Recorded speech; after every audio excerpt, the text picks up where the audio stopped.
Баршаңызға қайырлы күн. Менің есімім Еркегүл. Мен бүгін сіздерге ипотека туралы айтқым келеді. Яғни ең тиімді пайызбен қалай ипотека алуға болады, соны айтқым келеді.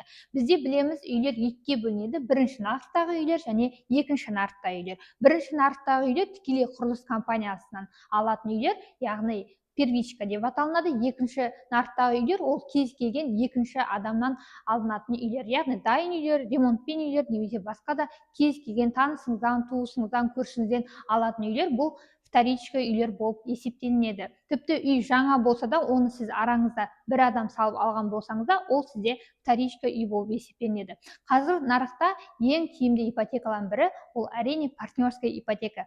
Қазір мен сіздерге ежемесячный платежын және ставкасы туралы айтып беретін боламын. Видеоға міндетті түрде ұнаса лайк басыңыздар, сұрақтарыңыз болса комментарий қалдырыңыздар. Қазір біз сіздермен бастаймыз. Ендеше бізде партнерская ипотека ол банкпен құрылыс компаниясының арасында жүреді. Қазір мен сіздерге мысал ретінде дайын мысал бір бөлмелі пәтердің расчетін көрсеткім келеді. Мысалы қараңыздар, бір бөлмелі пәтер бізде ремонтпен беріледі.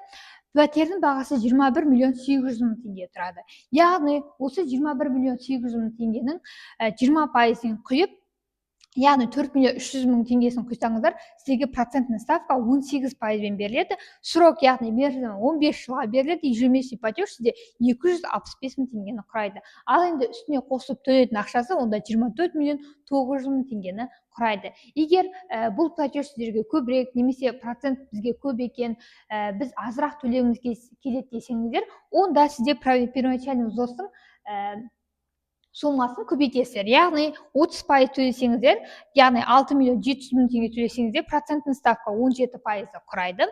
10 жылға алсаңыздар, ежемесячный платеж 256 мың теңгені құрайды. Ал переплатасы бірден шамамен 9-10 миллион қысқарады, яғни переплата сізде 15 миллион 400 мың теңгені құрайды. Фактически алған сомаға үстінен тағы да сондай сум, яғни 2 есе қылдырып қайтарасыз деген сөз ғой. Ал мына жерде почти 2,5 есе қылдырып қайтарғансыз. Енді первоначальный взносым одан да көп десеңіздер, онда сіздер 40%-бен аласыздар. Яғни 8-де 7 миллион теңге салсаңыздар, процентный ставка сіздерде небәрі 14% құрайды. Срок 5 жылға беріледі. Ежемесячный платеж 304 мың теңге құрайды, ал переплата, яғни үстінен қосылатын ақша небәрі 5 миллион теңгені құрайды.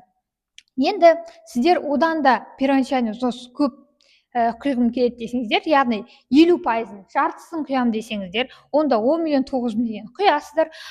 Сіздерге ставка сіздер небәрі 12% құрайды, сіздер 5 жылға аласыздар. Ежемесячный платеж сізде 242 мың теңгені құрайды, үстінен төлейтін переплатасы 3 миллион 600 мың теңге болып есептелінеді. Енді дәл солай 50%-ын жартысын құйсаңыздар, 10 миллион 900 мыңды сіздерге 7%-ға береді. Бұл уже срок аз, яғни 3 жылға беріледі. Ежемесячный платеж 336 деген 3 жыл төлейсіз, сосын деп демаласыз. Үйіңіз полный залогтан шығарылып, сіздің атыңызға өтеді. Бұл жерде переплата 1 миллион 200 мың теңге құрайды.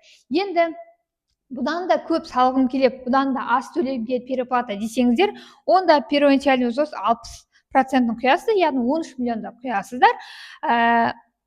Процентный ставка сізге небәрі 3%-бен беріледі, срок 3 жылға беріледі, ежемесячный платеж 253 мың, үстінен қосылатын ақша небәрі 400 мың теңгені құрайды. Дәл осындай әдіспен маған көп адамдар айтады, неге ешкім түсіндірмеген деп. Өйткені маған келген адамдарға мен всегда осы таблицаны көрсетемін. Қазір кішкене атайды, сіздер скрин жасап алыңыздар, мінекей. Дәл осында таблица арқылы сіздің ежемесячный платежыңыз азая береді, егер первоначальный взносыңыз немесе срогыңыз аз болған жағдайда. Бұл ипотеканы одобрить ету шансы әрқайсыңызда әрине көбірек, міндетті түрде таза кредитная история болу керек, және де первоначальный взнос, яғни алғашқы жарна болу керек. Мінекей дәл осындай өте оңай тәсілмен сіздер ипотека рәсімдей аласыздар. Ипотеканы онлайнда рәсімдеуге болады. Ал енді видео ұнаса міндетті түрде лайк басыңыздар. Күнделікті менің ютубтағы сабақтарымды көріп отырыңыздар. Сұрақтарыңыз қалса комментарий қалдырыңыздар. Назарларыңызға рахмет.